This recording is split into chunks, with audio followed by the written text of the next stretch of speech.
ท่านผู้ชมในปัจจุบันนี้ในนครหลวงจันทร์ได้มีการปรับเปลี่ยนทิศทางในการสัญจรขึ้นใหม่ในจำนวน9เส้นทางในตัวเมืองซึ่งว่าจะได้มีการจัดตั้งปฏิบัติเริ่มตั้งแต่วันที่28กุมภาพันธ์ที่ว่าจะมาถึงนี้ดังนั้นผู้ที่ว่าใช้รถใช้ถนนควรรับรู้ให้ละเอียดเพื่อสะดวกในการเดินทางในการสัญจรไปมาซึ่งจะมีเส้นทางใดในนั้นและย้อนสาเหตุหยังจึงมีการปรับเปลี่ยนเส้นทางขึ้นใหม่เข้าไปรับชมรายละเอียดพร้อมกันแผนกโยธาธิการและขนส่งนครหลวงจันทร์ได้ออกบทแนะนำวันที่23กุมภาพันธ์2026เรื่องการปรับปรุงทิศทางการสัญจรใหม่จำนวน9เส้นทางในเขตใจกลางตัวเมืองเพื่อแก้ไขปัญหาการจราจรแออัดและเกี่ยมพร้อมสำหรับการเปิดนำใช้ระบบรถเมล์ด่วน BRT ซึ่ง9เส้นทางดังกล่าวมีดังนี้1. ถนนดอนจันทร์แคมป์ของเริ่มแต่3แยกปากปราซักหาถนนท่าเรือ4แยกวิทยาลัยเทคนิคลาวเยอรมันจากเดิมเป็นการสัญจรทิศทางเดียวหรือวันเวขาลงเปลี่ยนมาเป็น2ทิศทางหรือทูเวสามารถแล่นสวนกันได้ผู้นำใช้รถใช้ถนนที่จะเดินทางไปทางทิศเหนือสามารถขี่ขึ้นมาแต่3แยกปากปราซักสามารถขี่ลงไปเส้นทางทาดข่าวและถนนท่าเรือได้และผู้ที่จะเดินทางไปทางทิศใต้สามารถเลี้ยวซ้ายออกไปไฟแดงทาดข่าวและผู้ขับขี่ที่มาจากถนนท่าเรือสามารถขี่เข้าสู่ถนนดอนจันทร์ขึ้นมา3แยกปากปราซักได้ 2. ถนนฟ้างุ่มเริ่มแต่3แยกปากปราซักหาถนนท่าเรือจากเดิมเป็นการสัญจรทิศทางเดียวหรือวันเวขาขึ้นได้เปลี่ยนมาเป็นทิศทางขาลงผู้นำใช้รถใช้ถนนต้องขับขี่ลองลงมาจากแยกปากปราซักหาถนนท่าเรือ 3. ถนนเจ้าอนุเริ่มแต่4แยกไฟอำนาจทุรคงของถนนขุนบุลมหาถนนฟ้างุ่มจากเดิมเป็นการสัญจรทิศทางเดียวหรือวันเวขาลงขับขี่จากถนนฟ้างุ่มลงมาหาไฟอำนาจทุรคงของถนนขุนบุลมปัจจุบันได้เปลี่ยนมาเป็นทิศทางเดียวหรือวันเวขาขึ้นจากไฟอำนาจทุรคงของถนนขุนบุลมหาถนนฟ้างุ่มเท่านั้นแล้วไปตามจุดประสงค์โดยให้ปฏิบัติตามเครื่องหมายและทิศทางการสัญจรที่กำหนดไว้ 4. ถนนฝรั่งสัวยินเริ่มแต่ถนนฟ้างุมหาถนนเศรษฐาธิราชจากเดิมเป็นการสัญจรทิศทางเดียวหรือวันเวได้เปลี่ยนมาเป็น2ทิศทางหรือทูเวผู้นำใช้รถใช้ถนนแม้นสามารถขับขี่ส่วนทางกันได้แล้วไปตามจุดประสงค์โดยให้ปฏิบัติตามเครื่องหมายและทิศทางของการสัญจรที่กำหนดไว้ 5. ถนนหนอแก้วกุมมารเริ่มแต่ถนนฟ้างุมหาถนน3แสนไทยจากเดิมเป็นการสัญจรทิศทางเดียวหรือวันเวได้เปลี่ยนมาเป็น2ทิศทางหรือทูเวผู้นำใช้รถใช้ถนนแม้นสามารถขับขี่ส่วนทางกันได้แล้วไปตามจุดประสงค์โดยให้ปฏิบัติตามเครื่องหมายและทิศทางของการสัญจรที่กำหนดไว้ 6. ถนนมานทาตุลาดเริ่มแต่ถนนฟ้างุมหาถนน3แสนไทยจากเดิมเป็นการสัญจรทิศทางเดียวหรือวันเวได้เปลี่ยนมาเป็น2ทิศทางหรือทูเวผู้นำใช้รถใช้ถนนแม้นสามารถขับขี่ส่วนทางกันได้แล้วไปตามจุดประสงค์โดยให้ปฏิบัติตามเครื่องหมายและทิศทางของการสัญจรที่กำหนดไว้ 7. ถนนกาลินีตั้งแต่หน้าสถานทูตฝรั่งเริ่มแต่ถนนเศรษฐาธิราชหาถนนคูเวียงจากเดิมเป็นการสัญจรทิศทางเดียวหรือวันเวขาลงปัจจุบันได้มีการปรับปรุงให้เป็นการสัญจร2ทิศทางหรือทูเวผู้นำใช้รถใช้ถนนสามารถขับขี่ส่วนทางกันได้ทั้งขาขึ้นและขาลงแต่ห้ามเลี้ยวขวาขึ้นไปทางหอพระแก้วให้เลี้ยวซ้ายลงมาทางวัดศรีเมืองแล้วไปตามจุดประสงค์โดยให้ปฏิบัติตามเครื่องหมายและทิศทางการสัญจรที่กำหนดไว้ 8. ถนนมโหสถเริ่มแต่ไฟอำนาจแพทยศาสตร์หาไฟอำนาจห้องหมอมโหสถได้เพิ่ม2ทางการสัญจรมาเป็นการสัญจร2ทิศทางหรือทูเวนำใช้เฉพาะรถเมล์ BRT ให้สามารถขับขี่ได้2ทิศทางขึ้นลงได้แต่สำหรับรถทั่วไปแม้นนำใช้ทิศทางเดียววันเวนำไส้เลนเบื้องขวามือสามารถขับขี่ขึ้นไปจากไฟอำนาจแพทยศาสตร์หาไฟอำนาจห้องหมอมโหสถแต่บ่สามารถขับขี่มาจากไฟอำนาจห้องหมอมโหสถหาไฟอำนาจแพทยศาสตร์ห้ามไปซื้อให้เลี้ยวขวาลงไปตามถนนเศรษฐาธิราชแล้วไปตามจุดประสงค์โดยให้ปฏิบัติตามเครื่องหมายและทิศทางของการสัญจรที่กำหนดไว้สำหรับรถทั่วไปที่ออกมาแต่เส้นทางด้านข้างสถานทูตฝรั่งให้เลี้ยวขวาไปทางถนนคูเวียงแต่ห้ามเลี้ยวซ้ายขึ้นไปถนนมโหสถ 9ถนนที่รถเมล์ด่วน BRT แล่นสวนทิศทางกับการสัญจรทั่วไปแม่นเริ่มแต่สี่แยกแพทยศาสตร์ถนน3แสนไทยและเข้าสู่ถนนมโหสถสืบต่อแล่น2ทิศทางไปถนนเศรษฐาธิราชฮอดวัดอินแปลงสืบต่อแล่นไปตามถนนสุพรรณวงศ์เลี้ยวขวาไปหาถนนสีทานและเลี้ยวซ้ายขึ้นไปหาถนน3แสนไทยแล้วขับขี่ไปตามเส้นทางของรถเมล์ BRT พาหนะทั่วไปที่สัญจรมาแต่ถนน3แสนไทยแม่นห้ามเลี้ยวซ้ายเข้าสู่ถนนสีทานไปศูนย์สุขภาพและพัฒนาไว้หนุ่มนครหลวงจันทร์บทแนะนำฉบับนี้เริ่มจัดตั้งปฏิบัตินับแต่วันที่28กุมภาพันธ์2026เป็นต้นไป26ที่นครหลวงจันทร์กรมนโยบายแผนพัฒนาและประเมินผลได้จัดกล่องประชุมปรึกษาหารือระดับชาติสภาการหันเปลี่ยนพลังงานสาธารณรัฐประชาธิปไตยประชาชนลาวว่ามือกันเพื่อเล็งหลัดการหันเปลี่ยนสู่พลังงานสะอาดภายใต้การเป็นประธานของท่านจันทบูรณ์สุขอรุณรองรัฐมนตรีกระทรวงอุตสาหกรรมและการค้าร่วมกับท่านลุยส์มาวาเน่ที่ปรึกษาด้านการพัฒนาแม่น้ำโขงของสถานทูตอังกฤษมีคณะกรมคณะแผนกและวิชาการจากบรรณาธิการห้องการและสถาบันอ้อมข้างกระทรวงอุตสาหกรรมและการค้าและพนักงานสถานทูตอังกฤษประจำลาวพร้อมด้วยภาคส่วนเกี่ยวข้องเข้าร่วม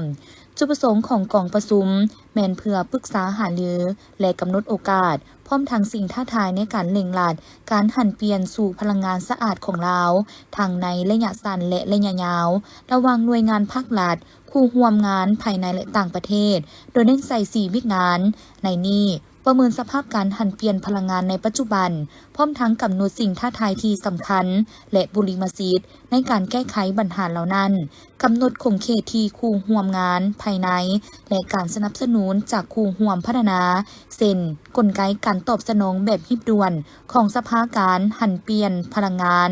สามารถให้การสนับสนุนอย่างมีประสิทธิผลในสิ่งที่ต้องการอย่างรีบด่วนที่สุดศึกษาทางเลือกในการเสริมสร้างโครงหลังพื้นฐานตาข่ายไฟฟ้าของสปป.ลาวเพื่อรองรับการเสื่อมโยงพลังงานทดแทนที่เพิ่มขึ้นและอำนวยความสะดวกให้แก่การซื้อขายพลังงานข้ามชายแดนกำหนดกรอบนโยบายและระเบียบการที่จำเป็นสำหรับการหันเปลี่ยนที่เป็นธรรมผลของกองประชุมจะเป็นข้อมูลและบนอิงที่ดีในการดำเนินบัตรก้าวต่อไปให้แก่ภาคส่วนที่เกี่ยวข้องของภาครัฐจ้าท่านผู้ชมและข่าวต่อไปนี้จะพาท่านผู้ชมมาเบิ่งวัดนาโพคอยประดิษฐารามบ้านนาข่วยใต้เกี่ยมจัดงานบุญสมโภชพระพุทธรูป10 องค์และเทลาพิเศษกโฮสงซึ่งเป็นงานบุญใหญ่ของวัดที่วัดจะได้จัดขึ้นในระหว่างวันที่7-8 มีนาคมจะมาถึงนี้วัดนาโพคอยประดิษฐารามบ้านนาข่วยใต้เมืองไซเศรษฐาเป็นวัดแห่งหนึ่งที่อุดมสมบูรณ์เหมาะสมกับการไปเที่ยวชมธรรมชาติเป็นวัดที่ติดกับทุ่งนาและมีป่าไม้อ้อมหอบทั้งเป็นวิวที่มีเส้นทางรถไฟแล่นผ่านที่สำคัญภายในวัดก็มีสิ่งสักการะบูชากราบไหว้ที่ชาวบ้านก็คือชาวพุทธให้ความเหลื่อมใสศรัทธามาเป็นเวลายาวนานเป็นต้นก็แมนพระธาตุโพคอยห้อยตีนพระธาตุและหอพระไตรปิฎกที่ยังคงอนุรักษ์รักษาให้เป็นบ่อนสักการะบูชาแก่ชาวพุทธที่เดินทางมาทำบุญดังนั้นถ้าหากว่าชาวพุทธศาสนิกชนทางใกล้และไกลทั้งภายในและต่างประเทศท่านใดที่อยากจะไปเที่ยวชมหรือร่วมทำบุญร่วมกับชาวพุทธศาสนิกชนจำนวนหลายแม้นสามารถเดินทางไปร่วมทำบุญได้ในมื้องานบุญสมโภชพระพุทธรูป10 องค์และงานเทลาพิเศษกโฮสงอยู่ที่วัดนาโพคอยประดิษฐารามบ้านนาข่วยใต้เมืองไซเศรษฐานครหลวงจันทร์ซึ่งจะได้จัดขึ้นเป็นเวลา2 วันคือวันที่7 มีนาคม 2026จะเป็นมื้อหั่งหากะเกียมและตอนค่ำจะได้มีการรับศีลบวชชีพราหมณ์และก้าวเข้าสู่พิธีสมโภชพระพุทธรูปเริ่มแต่ 19:00 นจนตลอดทั้งคืนต่อมาวันที่28 มีนาเริ่มแต่ 8 โมงเช้าจะได้มีพิธีตักบาตรถวายทานและก้าวเข้าสู่พิธีเทลาพิเศษกโฮสงซึ่งพระอาจารย์ตุ้ยพุทธวงโสรองเจ้าอธิการวัดได้ให้สัมภาษณ์ว่างานบุญของวัดนาโพคอยจะจัดขึ้นนี้แม้นเป็นงานบุญปางใหญ่ตั้งแต่เพิ่นได้มีอาศัยและประจำอยู่วัดแห่งนี้มาหลายพรรษาฉะนั้นจึงอยากแจ้งข่าวบุญนี้ให้ออกตนญาติโยมได้มาร่วมทำบุญและช่วยกันรักษาฮีตของประเพณีก็คือการค้ำสู่พุทธศาสนาให้เจริญรุ่งเรืองขอน้อมนมัสการพระเถระนุเถระ พ่อแม่ครูบาอาจารย์ทุกองค์และคณะสงฆ์คิดจิตของเมืองไสยศรัทธาอัตมาภาพหรือครูบาตุ้ยพุทธวงโสเป็นห้องเจ้าที่การวัดนาโพคอยบ้านนาคอยใต้นี้ขอต่างหน้าให้พ่อแม่ครูบาอาจารย์สมณเณรแม่ขาวเมซีภายในวัดและอำนาจการปกครองบ้านนาคอยใต้เมืองไสยศรัทธาขอถือในโอกาสนี้มาแจ้งข่าวบุญเป็นบุญงานสมโภชพระที่ได้จัดขึ้นในระหว่างวันที่7 วันที่8 เดือน 3นี้ในงานสมโภชพระนี้ก็มีจำนวนพระอยู่ประจำวันเกิดจำนวน7 องค์แล้วก็มีพระศิวลีแล้วก็มีพระอินทร์แล้วก็มีพระที่ญาติโยมเพิ่นมาถวายเนาะรวมๆกันทั้งหมด10 กว่าองค์หลังจากนั้นก็มีการหดสงฆ์3 องค์ในมือวันที่8ฉะนั้นแล้วก็ครูบาก็ขอมาแจ้งข่าวบุญในโอกาสนี้ถ้าว่าพ่อแม่ครูบาอาจารย์ศรัทธาญาติโยมทั้งไกลและไกลอยู่ภายในและต่างประเทศก็ดีถ้าได้เห็นข่าวนี้แล้วก็อยากมาร่วมเอาปูโมทนาสร้างบุญต่อก่อบุญเติมเสริมบารมีก็ขอเฮียนนิมนต์แล้วก็เฮียนเสริญได้แล้วก็ขอฝากให้ศรัทธาญาติโยมผู้ใดที่มีจิตใจศรัทธาอยากเป็นเจ้าภาพเจ้าศรัทธาบางสูตรครูบาอาจารย์หรือตนบารมีห้องบารมีตนบริวารแล้วก็หงทานเป็นข้าวจีเฝอข้าวเปียกนมเนยลูกซีนฮอทดอกตามกำลังศรัทธาที่ศรัทธาญาติโยมอยากมาเป็นหงทานเนาะในการสมโภชส่วนนี้ก็ได้รับความเมตตาจากคณะสูตรสมโภชของพระอาจารย์เอ็มร้อยแล้วก็ทีมคณะของเพิ่นที่ได้มาเป็นพระสูตรให้สำหรับอกตนญาติโยมท่านใดที่จะไปร่วมงานบุญในวันที่7-8 มีนาคม 2026ที่จะมาถึงนี้แม่นสามารถเดินทางไปได้ใน2 เส้นทางตามความสะดวกโดยเส้นทางที่1แม่นมาทางตัดใหม่บ้านเสียงดามาหานาขวยใต้และเส้นทางที่2แม่นสามารถมาทางบ้านสมสง่าบ้านไฮคำหาบ้านนาขวยเหนือและตัดมาใส่วัดที่ตั้งอยู่บ้านนาขวยใต้ปัจจุบันเส้นทางแม่นมีความสะดวกสบายและมีทางคอนกรีตจนมาฮอดวัดท่านนางวีไลวรจันทาลาตีห้องประธานคณะกรรมการปกครองนครหลวงจันทน์ได้กล่าวมีคำเห็นต่อกองประชุมโครงการคุ้มครองมลพิษและสิ่งเศษเหลืออยู่สปป.ลาวซึ่งได้แสดงความยินดีที่สุดที่กระทรวงโยธาธิการและขนส่งได้เลือกเอานครหลวงจันทน์เป็นพื้นที่จัดตั้งปฏิบัติโครงการคือดังพวกเฮาเห็นปัญหาสภาพการคุ้มครองมลพิษก็คือการจัดการบริหารขี้เหงื่ออยู่นครหลวงจันทน์ซึ่งกำลังเป็นปัญหาที่สังคมให้ความสนใจหลายและเริ่มมีผลกระทบต่อการดำรงชีวิตของพ่อแม่ประชาชนเป็นต้นปัญหาการเก็บเมี่ยนขี้เหงื่อในนครหลวงจันทน์เข้าถึงประชาชนบ่ทั่วถึงได้เพียงแต่75 ส่วนห้อยการเก็บเมี่ยนบ่มีการคัดแยกขี้เหงื่อยังมีปัญหาการทิ่มขี้เหงื่อซาซายตามแคมถนนหนทางและดินเป่าวางการจุดขี้เหงื่อสร้างมลพิษทั้งอากาศสนามเก็บเมี่ยนขี้เหงื่อมีแห่งเดียวและยังบ่ทันมีระบบการจัดการที่ได้มาตรฐานเกิดมีปัญหาอัคคีภัยและในต่อหน้าอาจจะเกิดมีปัญหาน้ำเปื้อนเป็นมลพิษตามมาฉะนั้นในโครงการดังกล่าวนี้ทางนครหลวงจันทน์ของพวกเขาจะให้ความร่วมมือและอำนวยความสะดวกในการกะเกี่ยมพื้นที่โครงการดังกล่าวเพื่อกำหนดขอบเขตเนื้อที่ดินและสำรวจแล้วเส้นทางรวมทั้งการเก็บกำข้อมูลปัญหาต่างๆแก้ไขสิ่งกีดขวางเพื่อสนองพื้นที่ดินให้แก่โครงการได้จัดตั้งปฏิบัติพร้อมทั้งเสนอคณะซี่นำโครงการคนครัวกลไกการจัดตั้งปฏิบัติและบรรดาถ่ายเอียงในสภาพปัจจุบันด้านการพัฒนาให้สอดคล้องกับบรรดาแผนกิจการที่จะจัดตั้งปฏิบัติในต่อหน้าและประสานสมทบระหว่างภาครัฐและเอกชนเข้าด้วยกันโครงการดังกล่าวได้รับถึงช่วยเหลือล่าและทุนกู้ยืมดอกเบี้ยผ่อนผันจากธนาคารโลกโดยมีจุดประสงค์สร้างความเข้มแข็งในการติดตามและบังคับใช้ระเบียบการในการควบคุมมลพิษในประเทศลาวเพื่อปรับปรุงการคุ้มครองสิ่งเศษเหลือในเขตเป้าหมายยกระดับระบบการคุ้มครองสิ่งเศษเหลือมลพิษปรับปรุงการให้บริการจัดการสิ่งเศษเหลือในนครหลวงจันทน์และการตอบโต้ต่อภัยพิบัติฉุกเฉิน สำหรับกองประชุมเปิดโครงการแม่นได้จัดขึ้นในวันที่23กุมภาพันธ์2026ผ่านมาโดยในกองประชุมได้รับฟังการนำเสนอสภาพรวมเกี่ยวกับการก้าเกียมกิจกรรมโครงการความคืบหน้าและแผนจัดตั้งปฏิบัติโครงการในต่อหน้ารวมทั้งข้อสะดวกและบรรดาสิ่งท้าทายต่างๆของโครงการคุ้มครองมลพิษและสิ่งสิ้นเหลืออยู่สปป.ลาวเป็นหนึ่งในโครงการที่สอดคล้องกับแผนดำเนินงานแห่งชาติเกี่ยวกับการคุ้มครองพลาสติกซึ่งได้วางเป้าหมายลดผ่อนปริมาณขี้เหงื่อพลาสติกพร้อมทางยุทธศาสตร์และแผนดำเนินงานการคุ้มครองขี้เหงื่อแบบยืนยงของนครหลวงจันทร์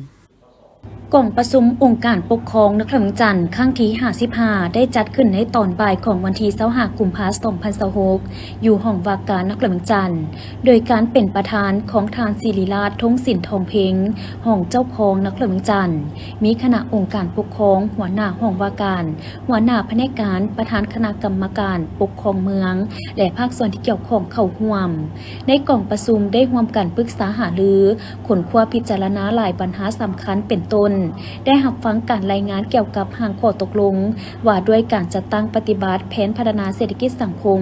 และแผนงบประมาณประจำปี 2026 ของนครหลวงจันทร์เสนอโดยทานหัวหน้าแผนกการเงินนครหลวงจันทร์รับฟังการรายงานเกี่ยวกับการจัดตั้งปฏิบัติบทแนะนำการนำใช้เส้นทางที่มีการปรับปรุงทิศทางการสัญจรจำนวน9เส้นทางในเขตใจกลางตัวเมืองนครหลวงจันทร์ลงวันที่23กุมภาพันธ์2026เสนอโดยทานหัวหน้าแผนกโยธาธิการและขนส่งนครหลวงจันทร์รับฟังการรายงานเกี่ยวกับแบบโครงการปรับปรุงเดินจอดรถของตึกสำนักงานองค์การปกครองนครหลวงจันทร์เสนอโดยทานหัวหน้าแผนกโยธาธิการและขนส่งนครหลวงจันทร์รับฟังการรายงานเกี่ยวกับแผนจัดกิจกรรมเฉลิมฉลองบุญปีใหม่ลาวประจำปี 2026เสนอโดยทานหัวหน้าแผนกวัฒนธรรมและการท่องเที่ยวนครหลวงจันทร์รับฟังการรายงานเกี่ยวกับสภาพแนวเขตและห่างเสียงสังคมต่อองค์การปกครองนครหลวงจันทร์ในปี 2025 ถึงปัจจุบันเสนอโดยทานหัวหน้าคณะโฆษณาอบรมนครหลวงจันทร์รับฟังการรายงานเกี่ยวกับบทสรุปสภาพพ้นเด่นประจำเดือนกุมภาและแผนเวียกจุดศูนย์ประจำเดือนมีนา 2026ขององค์การปกครองนครหลวงจันทร์เสนอโดยทานหัวหน้าห้องว่าการนครหลวงจันทร์อยู่แขวงวันที่24กุมภาพันธ์2026ที่สำนักงานปกครองแขวงพงสาลีทานบุญทวีโสสุกันห้องเลขาพักแขวงผู้ชี้นำองค์การจัดตั้งมหาชนคันแขวงพร้อมคณะได้ต้อนรับทานนางธรรมาเพชรวิสัยห้องเลขาคณะภาคห้องประธานคณะบริหารงานศูนย์กลางสหพันธ์แม่หญิงลาวพร้อมคณะโอกาสนี้ท่านบุญทวีโสสุกันได้กล่าวต้อนรับและรายงานย่อสภาพการพัฒนาเศรษฐกิจสังคมของแขวงพงสาลีโดยเฉพาะแม่นสภาพภูมิสันฐานท่าแหงและสิ่งท้าทายให้ทานห้องประธานคณะบริหารงานศูนย์กลางสหพันธ์แม่หญิงลาวพร้อมคณะได้รับทราบจากนั้นท่านนางธรรมาเพชรวิสัยก็ได้แจ้งจุดประสงค์ในการมาเคลื่อนไหวเฮ็ดเวียกอยู่แขวงพงสาลีในครั้งนี้ได้เผยแพร่ผลสำเร็จกองประชุมใหญ่ผู้แทนแม่หญิงลาวทั่วประเทศครั้งที่9แม่หญิงลาวของแขวงและเผยแพร่กฎระเบียบสหพันธ์แม่หญิงสมัยที่9ให้ท่านห้องเลขาพักแขวงพงสาลีพร้อมคณะรับทราบคณะผักคณะนำของกรมกวดกาทรัพยากรธรรมชาติและสิ่งแวดล้อมนำพาโดยทานสีประภัยใส่สงครามหัวหน้ากรมกวดกาทรัพยากรธรรมชาติและสิ่งแวดล้อมพร้อมโดยคณะแผนกและวิชาการที่เกี่ยวข้องภายในกรมได้ลงเคลื่อนไหวเพื่อการกวดกาทรัพยากรธรรมชาติและสิ่งแวดล้อมอยู่ที่แขวงหัวพันภายหลังได้มีการปรับปรุงกงจักการจัดตั้งการโฮมเข้ากันของ2กระทรวงระหว่างกระทรวงกสิกรรมและป่าไม้และกระทรวงทรัพยากรธรรมชาติและสิ่งแวดล้อมว่ารวมวสพ.ก็คือกรมกวดกาป่าไม้กับกรมกวดกาทรัพยากรธรรมชาติและสิ่งแวดล้อมสนั่นเผยไทยเวกงานการกวดกาทรัพยากรธรรมชาติและสิ่งแวดล้อมมีความเป็นเอกภาพและดำเนินไปได้ด้วยดีทางมีประสิทธิภาพที่แผนกกสิกรรมและสิ่งแวดล้อมแขวงหัวพันจึงได้จัดกองประชุมปรึกษาหารือและแลกเปลี่ยนบทเรียนทางด้านนโยบายกฎหมายระเบียบการและการจัดตั้งปฏิบัติตัวจริงระยะที่ผ่านมา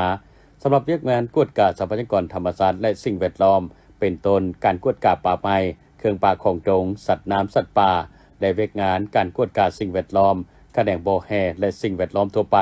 และทิศทางแผนการไหนต่อหน้าเพื่อให้เวียกงานการกวดกาทรัพยากรธรรมชาติและสิ่งแวดล้อมปฏิบัติไปตามภาระบทบาทถูกต้องสอดคล้องกับสภาพตัวจริงให้ดำเนินไปได้ด้วยดี ถูกต้องสอดคล้องกับระเบียบกฎหมายสามารถนำเอาผู้กระทำผิดเกี่ยวกับทรัพยากรธรรมชาติและสิ่งแวดล้อมมารับผิดชอบตามระเบียบการและกฎหมายอย่างเข้มงวดในตอนท้ายท่านศรีประไพไสสงครามก็ได้อบรมต่อกับพนักงานของกองกวดการทรัพยากรธรรมชาติและสิ่งแวดล้อมซึ่งท่านได้เน้นให้พนักงานเอาใจใส่เวียกงานการเมืองแนวคิดให้สมาชิกพรรคพนักงานให้เป็นปกติเพื่อเป็นข้อมูลและบทเรียนในเวียกงานกวดการทรัพยากรธรรมชาติและสิ่งแวดล้อมในต่อหน้าให้เอาใจใส่จัดตั้งปฏิบัติเวียกงานวิสาสะพอให้ดำเนินไปได้ด้วยดีและเข้มแข็งยึดถือแนวทางนโยบายกฎหมายปฏิบัติตามหลักการพร้อมกันนั้นต้องมีจรรยาบรรณและจรรยธรรมในการปฏิบัติหน้าที่เวียกงานวิสาสะพอจากนั้นก็ได้ลงกวดการตัวจริงอยู่ภาคสนามคือโครงการขุดค้นและปรุงแต่งแห่หาดยากและแห่เหล็กอยู่ที่เมืองเวียงไสแขวงหัวพันทึมอีจัดขึ้นในวันที่23กุมภาพันธ์มานี้โดยการเข้าร่วมของท่านนางท้องดำอาภัยยาลาดห้องผู้นำแผนกการเงินแขวงอุดมไซทั้งเป็นประธานสภาบริหารสถาบันการเงินจุลภาคพัฒนาอุดมไซ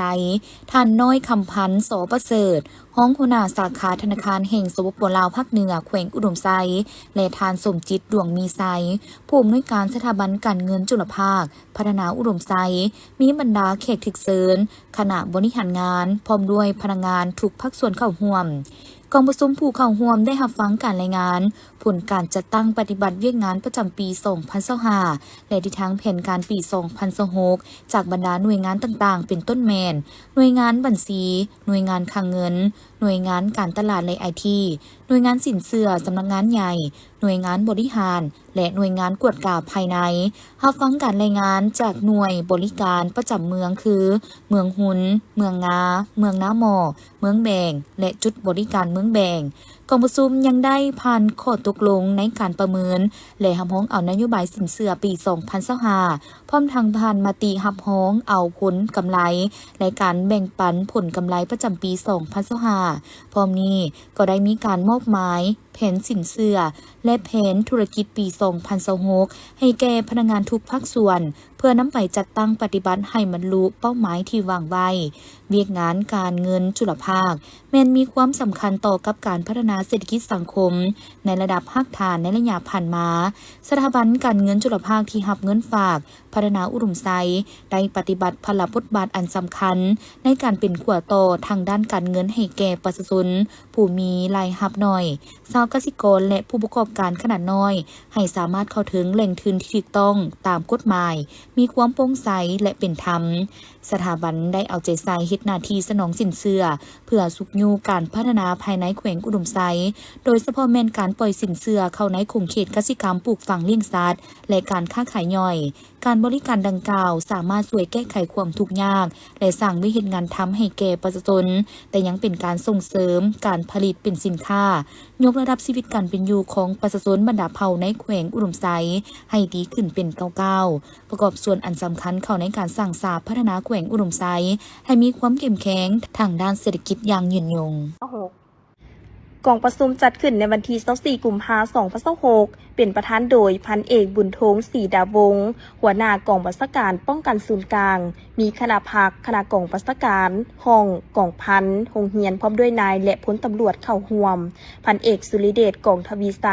ห้องหัวหน้ากองบัญชาการป้องกันศูนย์กลางได้ผ่านบทสรุปการเคลื่อนไหวเวียกงานป้องกันศูนย์กลางประจำปี 2025และที่ทั้งแผนการประจำปี 2026 ว่า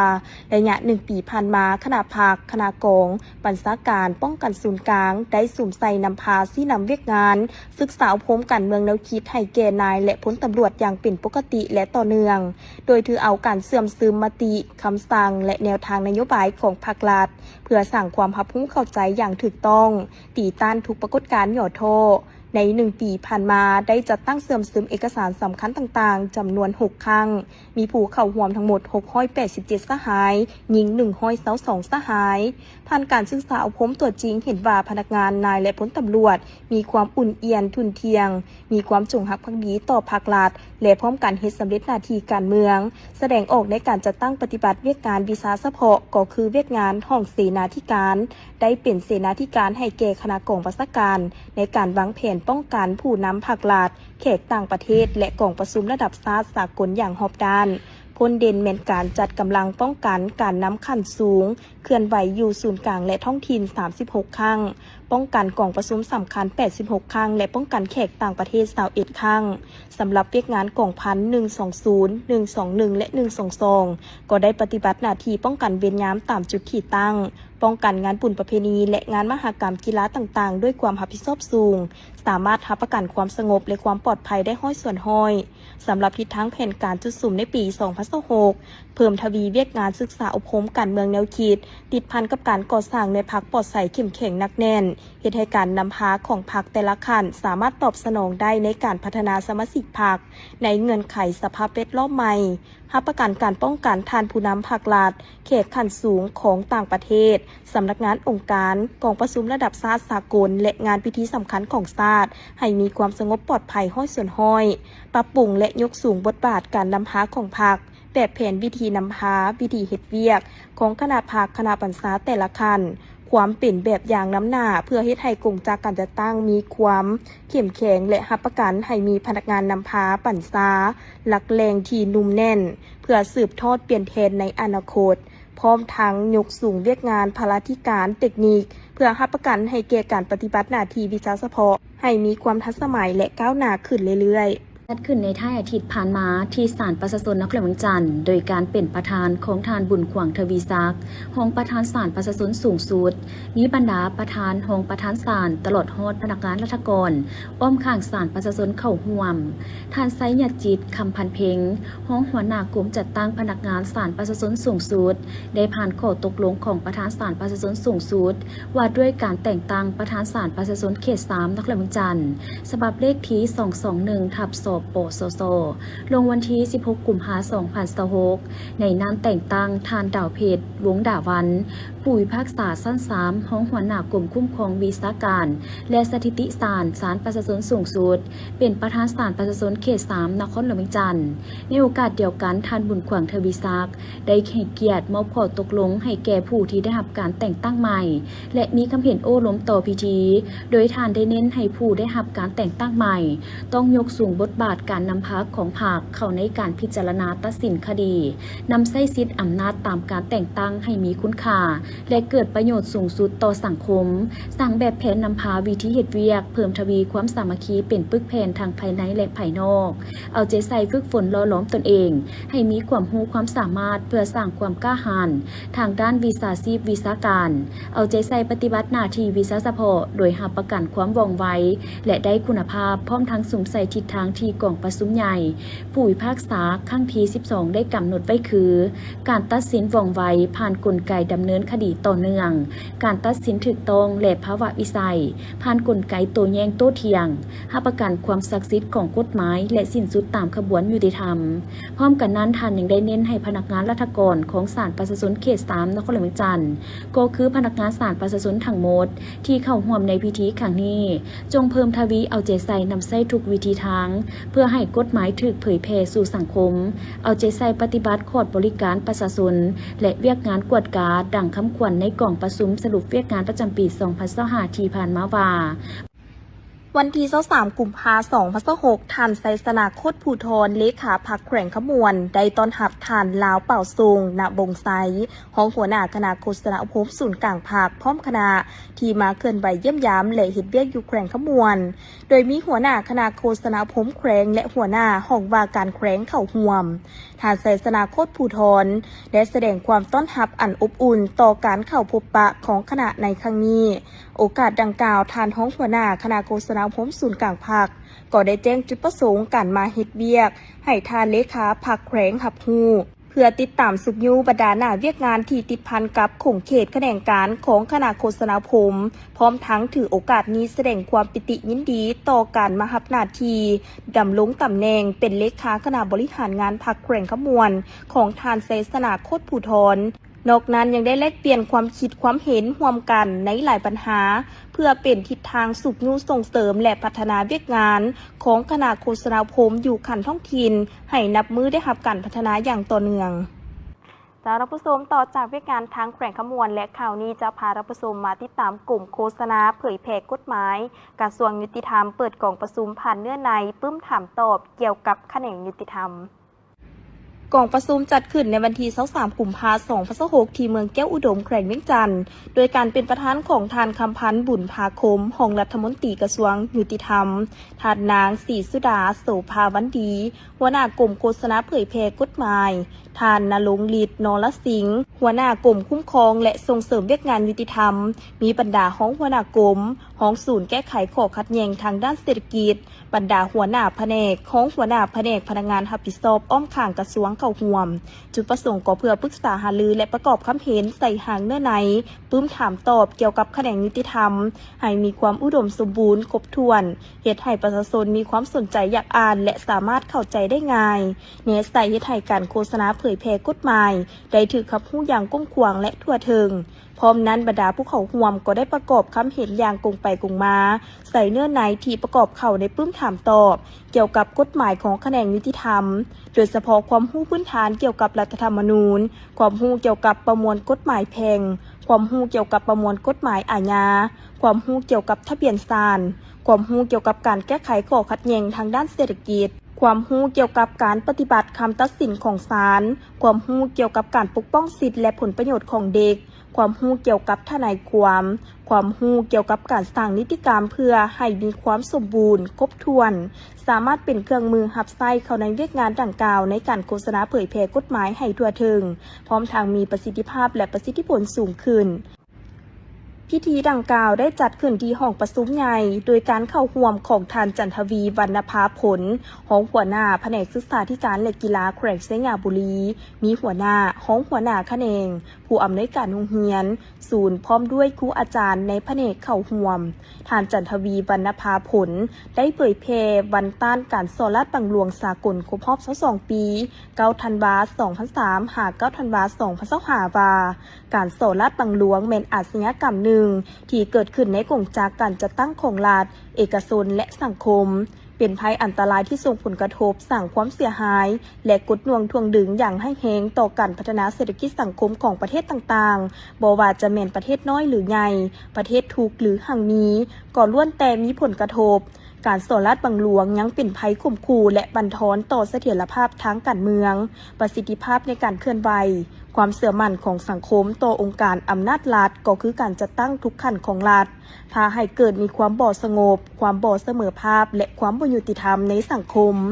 การสอลาดบังหลวงส่งผลกระทบโดยตรงต่อรายได้ของชาติงบประมาณในการพัฒนาของรัฐตัดฮ้อนเอารายรับของร่วมหมู่ก็คือของพลเมืองด้วยหลายรูปหลายวิธีที่เลิกแลบแนบเนียนเฮ็ดให้รัฐร่วมหมู่และพลเมืองเสียผลประโยชน์หรือรายรับจำนวนบ่น้อยพฤติกรรมสอลาดบังหลวงยังเป็นการแสดงออกอย่างเปิดเผยในการละเมิดกฎหมายระเบียบการ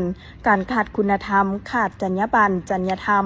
ของพนักงานรัฐกรในองค์การจัดตั้งของรัฐและเอกชน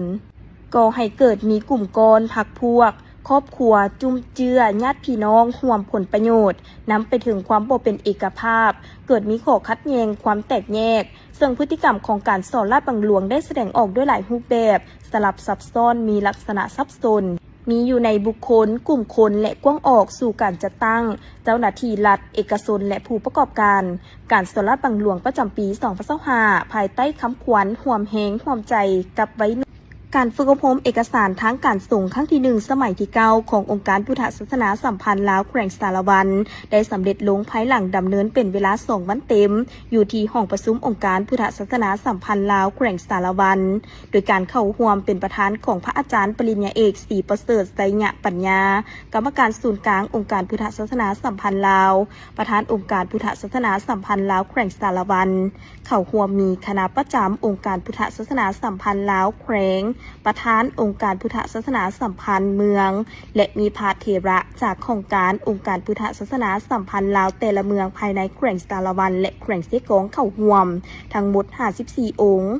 ในนั้นมีพระสงฆ์50องค์และคหัส4ทานพอออกโดยแม่นนำไส้วิทยากรจากคณะศึกษาศาสตร์ หมอโจแขวงจำปาสักจากแนวเล้าสั่งซาดเงืองเหล่างาม ในพิธีได้สรุปคืนผลของการฝึกอบรมในระยะ2 วันได้เรียนรู้ในหลายหัวข้อเป็นต้นเรียนรู้หลักการพื้นฐาน ความหมายและความสำคัญของเอกสารทั้งการส่งรูปแบบการห่างเอกสารโดยเฉพาะการเขียนเอกสารบทรายงาน การห่างข้อตกลง แจ้งการและไปนำส่งการนำใช้ภาษาคำศัพท์ทั้งการส่งนอกนั้นบรรดาผู้เข้าร่วมยังได้ฝึกตัวจริงเกี่ยวกับการห่างเอกสารและนิติกรรมต่างๆของทั้งการส่งตื่มอีกจากผลสำเร็จดังกล่าวในพิธียังได้มอบไปยั่งยืนให้แก่พระสงฆ์และผู้เข้าร่วมในการฝึกอบรมซึ่งมอบโดยพระอาจารย์ปริญญาเอกศรีประเสริฐไสยปัญญาประธานองค์การพุทธศาสนาสัมพันธ์ลาวแขวงสารวันจุดประสงค์เพื่อยกระดับความรู้ความสามารถให้แก่พระเถระนุเถระและเลขานุการในการห่างเอกสารทั้งการส่งให้ถูกต้องตามหลักการเพื่อสร้างความเป็นเอกภาพในการนำใช้รูปแบบเอกสารภายในส่งในทั่วแขวงเฮ็ดให้การประสานงานและการบริหารเวียกงานภายในสงฆ์ให้มีความว่องไวและชัดเจน